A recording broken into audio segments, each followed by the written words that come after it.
Oops. Take one. Hey there, my name is Finn Andersen, also known as KARRIGAN.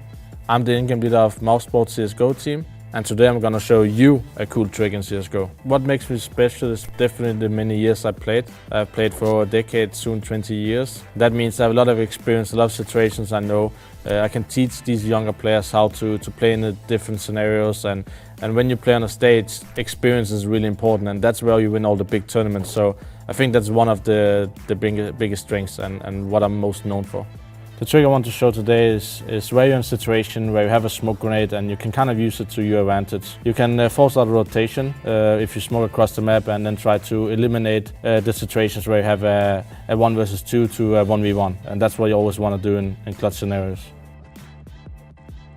So this is the trick I talked about. I'm in a situation where it's pretty much impossible to kind of clutch around. I'm smoked up A-apps, I heard a lot of guys on A side, and that's the call I get from my teammate Subnix. So what I decide to do is hang around A-apps to see if I can cut off rotation or listen how many guys are there, because the time is running low at this point. I might have been cut off rotation, they're pushing down ramp as you see. So at this moment I'm just waiting to see when the smoke fades that maybe I catch the easy frag. And that's what I do. I heard the guy rotate, I kill the guy, try to see if I can kill the second guy. I don't, so I fall back and make another plan. And what I do is basically I go back in T-apps, I decide to flash T-spawn, meaning maybe I'm rotating back to B, and that's where the smoke and the trick comes into play. So what I'm doing right now is just running away, so they hear me running away from the side, and here I can still go B. That's what the enemy knows. And that's why I still see one guy hanging around B, he doesn't want to over-rotate. Here's coming the smoke.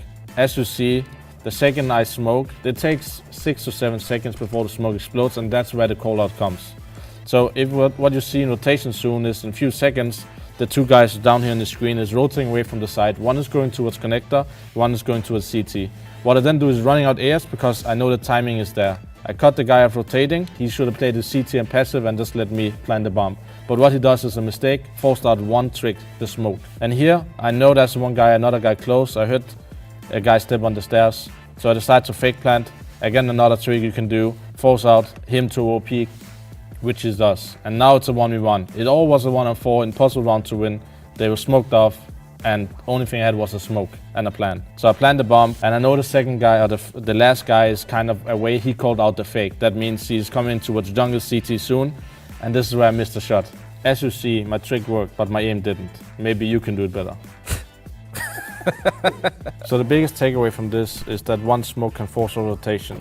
The good thing about this, it can apply to all maps, in all situations. You just have to be thinking outside the box. When it comes to smokes, zero input lag from the keyboard and mouse is really important.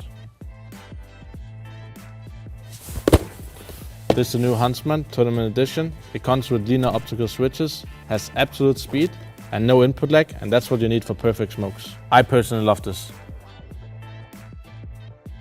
So this is the Razer Viber Ultimate. It has absolute speed and extreme light mouse. On top of that, it's a wireless mouse, which I love. And it has zero input lag, which is really important when you play CSGO. The shape is really important, and as soon as you put your hand on the mouse, you know it's right or not. And this one fits me perfectly, and that's why I'm happy to use it.